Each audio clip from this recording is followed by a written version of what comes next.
Hey everybody, Alex Newman here with the New American. Welcome to Conversations That Matter. This conversation really matters. With us today, a very special guest, my friend Frank de Varona. If we went through his entire biography, we would spend literally all of our time. We've only got 20 minutes, so we're going to do an extremely abbreviated version. His biography starts in Cuba. At the age of 17, he actually invaded Cuba as part of the Bay of Pigs operation to try to liberate that nation from the brutal tyranny that had descended on it. Since then, he has done more things than you could possibly imagine. He's been a high-ranking top official in the Miami-Dade County public school system. He's been a professor at Florida International University. He has written more than 25 books, 500 articles. He and I both serve as directors for Bear Witness Central. He's received all kinds of awards, including the Cross of Royal Order of Isabel la Católica with the rank of commander. That's the highest rank. He received the Imperial Byzantine Order of Constantine the Great, also with the rank of commander, and the Great Cross of Knight of National Brotherhood of the Monarchy of Spain in 2015. He has met 5 U.S. presidents. He actually helped run Donald Trump's Miami-Dade campaign in Florida, which was, of course, critical to his victory. So, I mean, Frank is just a man who has so many talents and skills and such a background. You can't even do it justice, even if we had the whole 20 minutes. But we'll leave it at that for now. Frank, thank you for joining us. The reason that I wanted you on today is because of what's going on in Cuba. I can't think of a better expert in this country to explain to us what's going on in Cuba. So tear through the fake media and the lies and the propaganda coming out of the Biden administration. What is happening in Cuba? What are the people in an uproar about? And what has been the response of the dictatorship? Well, thank you, Alex, for having me here today. You and I have worked together on many issues, of course, especially attacking the globalists of the New World Order. But on July 11th, in a tiny little town called San Antonio de los Baños, with no planning, no pre-planning, people just couldn't take it anymore. There's no food, there's no medicine. People are dying of COVID-19. They have no medicine. And they just simply went to the streets crying for liberty, freedom, libertad, libertad, freedom to Cuba. And that spread that same day to 40 cities all over Cuba, from one end to the island to the other. So the response of the tyrannical regime, mass murder regime, was, of course, to destroy this rebellion all over Cuba. They never seen something like that in so many years. So the president of Cuba, Miguel Díaz-Canel, an assassin, he went on TV and he said, I'm asking every communist to take to the street. He sent the army, the police. They have a special unit called Brigada de Respuesta Rápida, Brigades of Rapid Response. They call them Avispas Negra. These are elite troops of murderers. They actually work under the Ministry of the Interior. They have their own army. And they went out and started shooting and killing people. And some of the videos that we have watched are horrible. I mean, you see a 13-year-old kid being shot in the head in the middle of the street. You see how the army breaks into home, kills the husband. The wife is screaming, and they pull the guy bleeding. They arrest people, young girls, and they rape them as soon as they get them. I mean, it's just one atrocity after the other, and still been going on. And then, of course, some of the demonstrations were peaceful, but of course they were beaten, they were being shot at. So then they responded. Now you see some people attacking some of the police. I saw a video jumping several people, beating police officers that were beating them, and also turning squad cars, and also looting stores. So there's been a response, a tremendous response. And of course, something very strange. Throughout the entire world, leftist people, for the first time, they're attacking the regime. Leftist Democrats in America, singers from Hollywood, they're always supported the Democrats. Now, you have all these people denouncing Cuba, but it's been a massive response worldwide, across the globe, practically. In every nation, you've had people demonstrating in favor of the Cuban people that are trying to get rid of this horrible tyranny that they have endured for more than 62 years. Yeah, it's been incredible to see this, Frank, and it looks like just because of the internet and the way information travels now, they're having a hard time suppressing this. But something really interesting came out of the Biden administration. This was from Julie Chung, who is the Assistant Secretary for Western Hemisphere Affairs. And she said that protests are growing in Cuba as they're protesting against rising COVID and medicine shortages. I saw the people shouting, like you said, "Libertad" and down with communism. Are these people just protesting COVID, or is this a No, disinformation operation by the regime here in America? disinformation. Nobody's saying give us COVID vaccines. They're saying libertad, libertad. They're not asking for food. They're not asking for medicine. They're asking for freedom and an end to the regime. That's what they're asking for. The rest is just propaganda. And one of the saddest things is that before this explosion in Cuba, this rebellion in Cuba, the Biden administration was ready to recognize Cuba, to send more diplomats to Cuba, to open consulates, to send more remittances to Cuba, and the government keeps like 10 to 15% or whatever you send. Send more tourists to an island full of COVID. That's what they were planning to do. That is why a guy by the name of Gonzalez, who works in the National Security Council by the administration, told CNN those were the plans. And even now, they are saying that they do want to send more diplomats. Why would you want to send diplomats to Cuba when in Cuba the Russians use this energy machine that they have to destroy the brain of our diplomats, their wives, and their kids, and also the Canadian diplomats? So why would you want to send more diplomats to Cuba so their brains can be destroyed? Because Russia is attacking us like that. In China, U.S. consulate, they're destroying the brains of our diplomats, also CIA agents. The Biden administration intelligence services, they have said that they have used that in the United States, in Washington, D.C., and in Miami. And now in Vienna, too, we're finding our diplomats, their brains are being destroyed. There's no pushback by the Biden administration. So we're going to have Putin and their thugs in Russia attacking us even more. When there's no response, there's more and more attacks. So it's a tragedy what's happening in Cuba, but it's a tragedy what's happening to Americans worldwide. Russia attacking us, destroying their brain. The Biden administration says over 120 diplomats and CIA agents, their brains have been destroyed. That's what the Biden administration is saying. So why in the world you want to send more diplomats to Cuba and open consulates in Cuba so more of them can lose their brains? It doesn't make any sense.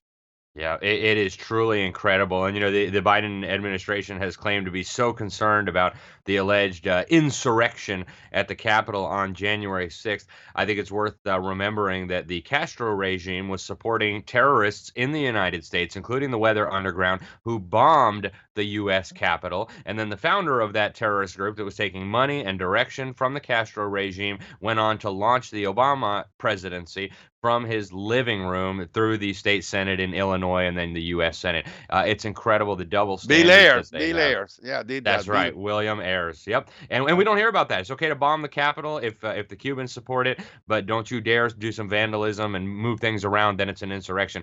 Frank, we're gonna have to go to a break in about a minute and 30 seconds. When we get back, I want to talk about something that is so important for Americans to understand about what happened in Cuba. It's something that you know better than probably anybody on the planet, except maybe the people involved, and that is the enormous role played by subversives in the United States, including globalists from the Council on Foreign Relations, in bringing the communist dictatorship to power in Cuba and then in keeping them in power in Cuba, even though they knew full well that Castro was a communist. Our ambassador there was warning, our ambassador in Mexico was warning, and then they acted surprised when suddenly Fidel Castro openly announced that he was a communist. The story here is so critical. You and I have written about this in the New American magazine.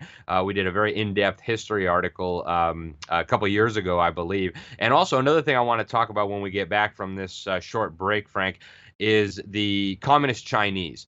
Claire Lopez has just done a very important article where she talks about comments by one of the top officials in communist China about their desire to depopulate the United States, to get rid of maybe 100, maybe 200 million people so that the Chinese can have Lebensraum, room to stretch their legs. They need more territory, I guess. So stay with us. We will be back in just a moment.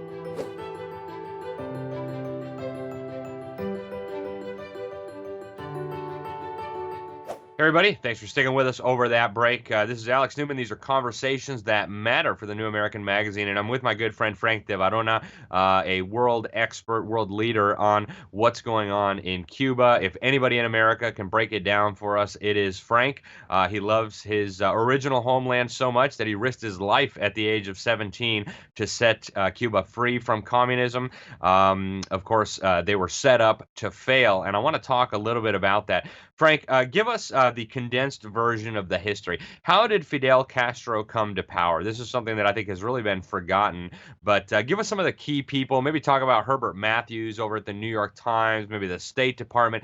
How did they bring Castro to power? And then how did they betray the young men who went to go liberate Cuba during the Bay of Pigs invasion so that Castro could consolidate his grip on power? Sure. You and I wrote an article that you mentioned in the American talking about that. It was the globalists of the New World Order.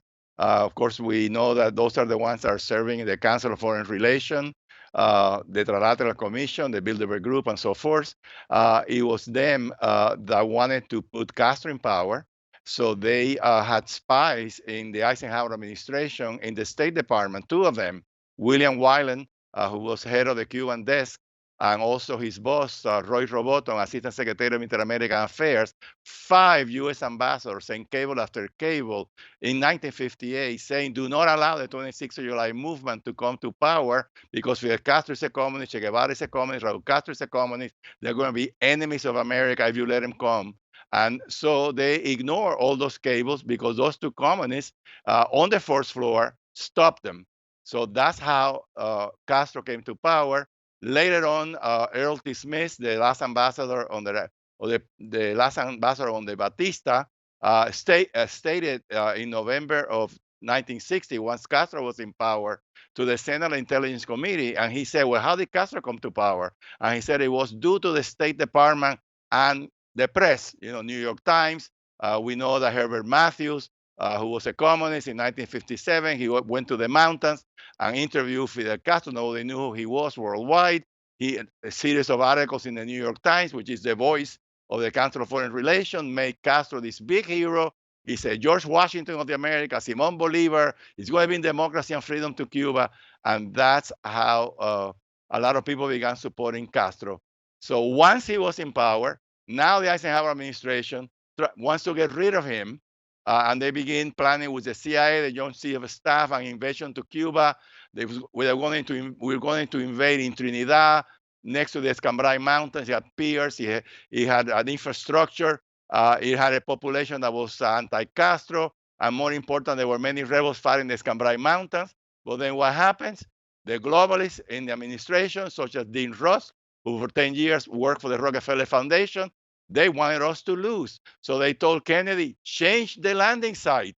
Well, when he did change the landing site, we were doomed. And they sent us to the Bay of Pigs, where it was impossible to win there. So that was done by the globalists in the Kennedy administration, unfortunately. And he listened to them, and that's what happened. They sent us there to die and not to win. So it was criminal negligence, dereliction of duty, and high treason to the Cubans and to America, because we were also fighting for America, not just for Cuba. It was a horrible thing that happened, and Kennedy listened to all those globalists, and that's why we lost. We Yeah. could have won in Trinidad, as you and I explained in that article. There was a very good chance that we could have won had we landed there, had they not changed. There were only 1,500 of us. There were 220,000 enemy soldiers. So you couldn't change the plan one little bit and expect us to win. And they changed the entire plan, and that's why we lost. Yeah. And when you know the background of the people involved and you look at the long pattern that we have seen from these individuals, what emerges is a clear picture. This was deliberate. This wasn't stupidity. This was absolutely part of the plan. And then what we got then was a communist dictatorship on our shores that started putting Soviet missiles, nuclear missiles pointing at our shores. In fact, my uncle was over there in the Navy trying to blockade. I mean, they could literally see the guys on the Soviet ships. Unbelievable what happened. And Frank, so I know you believe that communist Cuba is still a national security threat to the United States, and I want to talk a little bit about how China comes into this, because China, of course, more and more is now the emerging new superpower. They're building up their military very rapidly. They're becoming increasingly aggressive. They want to invade Taiwan. They're very close allies of the murderous dictatorship in Cuba, so of course they have a vested interest in propping that up. Should Americans be concerned about what's happening in Cuba? Is it really a national security threat? And how do the Communist Chinese play into this? Well, it's an extremely national security danger to America, not only with China, from Russia as well, that is providing Cuba with nuclear submarines, also with space technology capability, uh, including cyber capability. They're really arming Cuba. The Chinese Navy is also using Cuba. And China, of course, it's our biggest enemy. And this article that you mentioned by Claire Lopez, she mentions how this general, Shi Haoshan, who was Minister of Defense from 1993 to 2003, he's talking like the Nazis. We need more space. So he's saying we need to kill maybe 100 to 200 million Americans so then we can colonize the United States. He's saying also that Australia, Canada, and America are the only countries that have a lot of space for the Chinese to colonize. So this is a minister of education talking about killing us. Of course, we know about this virus that was manufactured in the Wuhan bioterrorist lab. It wasn't an accident. It wasn't from bats. It was done by the Chinese to destroy the world and to hurt America. They threw the virus to do that to us. So we have the whistleblowers already mentioning that. So yeah, we are in tremendous danger. Uh, China is an existential threat to America, but in Cuba, it's only 90 miles away. And there you have China, and there you have Russia. And that is why it's going to be so difficult for the brave people of Cuba to get rid of communism, because not only they have to fight the local communists from Cuba, they also have to fight China and they have to fight Russia. And now we also find out that Chinese soldiers are training the army in Cuba on how to kill and repress the Cuban people. So they're already there. Chinese trainers are already doing that. And where's the Biden administration? Silent, nothing, no response. So that is an immense danger that we're facing from Cuba, directly from Cuba, because it's China and Russia that are inside Cuba, not just Cuba. Yep. And then we have, of course, the Cuban dictatorship spreading this wickedness across the continent. They're spreading it into Venezuela, and from Venezuela all across South America. This is like a cancer growing in Yes. the Western Hemisphere. Frank, we've only got about 2 minutes left of this interview. I want to ask you, in those last 2 minutes, what can and what should Americans be doing? Of course, we can pray, but what should an average American who's concerned about this threat to our national security, who's concerned about the ongoing massacres of Cuban patriots who want to bring down this tyranny, what can they do?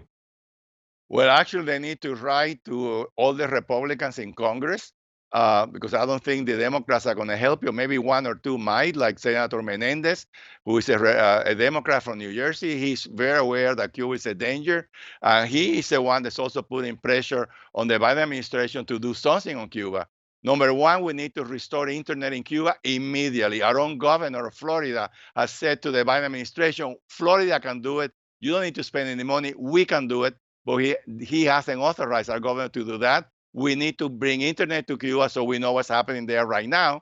Number one. Number two, America needs to work with the European Union, with the Organization of American States, to put severe economic sanctions to Cuba, not just war declarations. That doesn't help. It has to be strong sanctions. So long as you're killing people, so long as you keep them in jail, we're not going to trade with you. We need to do an embargo to Cuba from the European Union, from all the Organization of American States.